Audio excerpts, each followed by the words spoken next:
Hi there, this is a video response to Scientific Discussion debate point that Ayn Rand is an insignificant philosopher.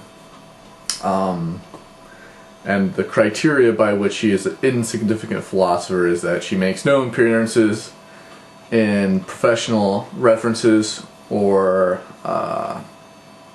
philosophical academia text.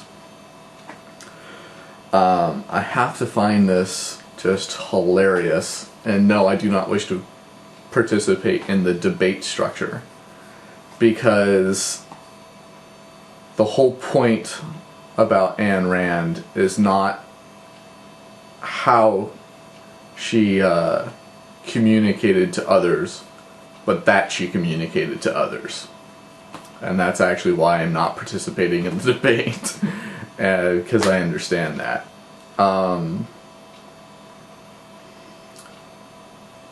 It's a good thing that she is not a significant philosopher, because really modern day philosophy is in a rough spot right now, because it's not making an impact in any way. It doesn't enter our mainstream talk culture, and it doesn't make any kind of impact at all in most people's lives.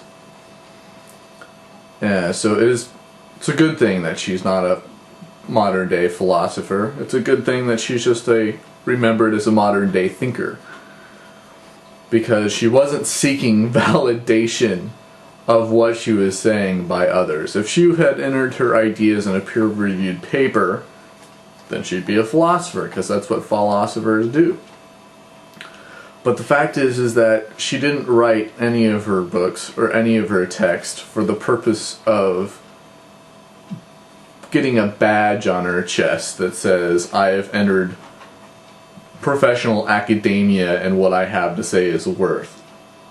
She just spoke to people and said, you're going to have to be smart enough to figure out whether or not what I have to say has worth and merit. And really, it doesn't matter what kind of title you have or who you're referenced in books. Everything you say should be judged on your individual merit. And so I think that was kind of like the whole point of what she was trying to say, and in many regards why she didn't enter academia and talk to people who were already stagnant in the way that they were communicating to people.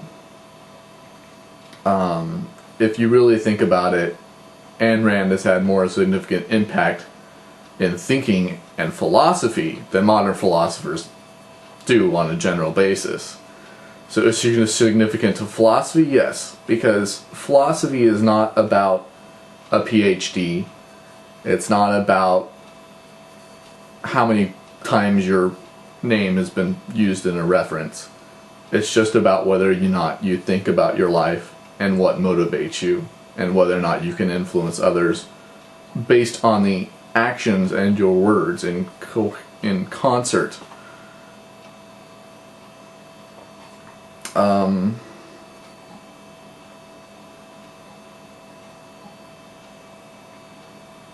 think that's about it. I've pretty much made everything on my list.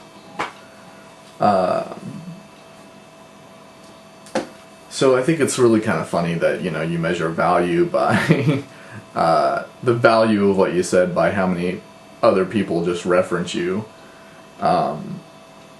If you think about it, what I liked about Ayn Rand is that more than anything, she got me to think.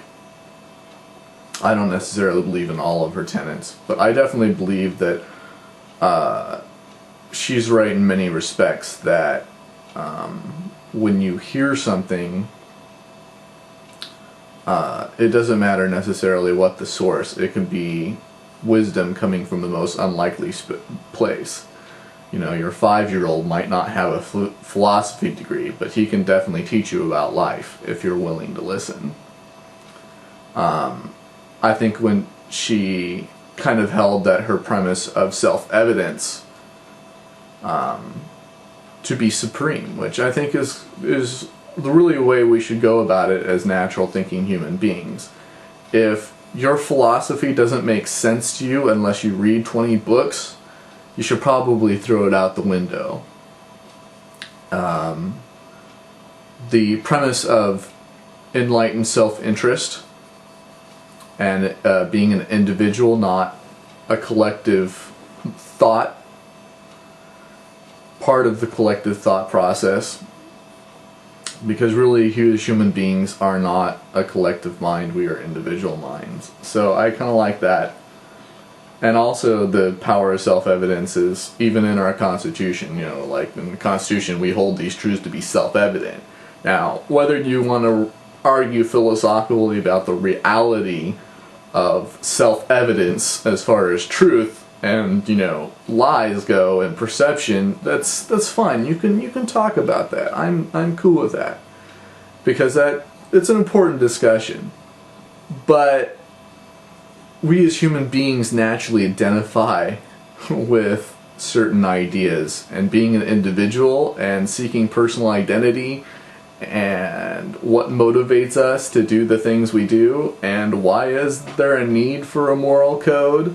These are all things that Ayn Rand was trying to talk about, and she wasn't talking to some guy who was going to try to, put her up on a stage and validate her ideas, because she wasn't looking for validation. She was already self-validated, which I think is the important point.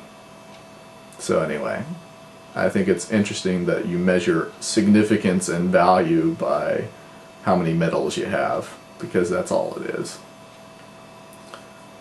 What is significant is what you have to say, your intent in saying it, and who you impact, which is why Ayn Rand is much more significant on many levels than modern day counterparts. Anyway, thank you for watching my little response. Have a good one.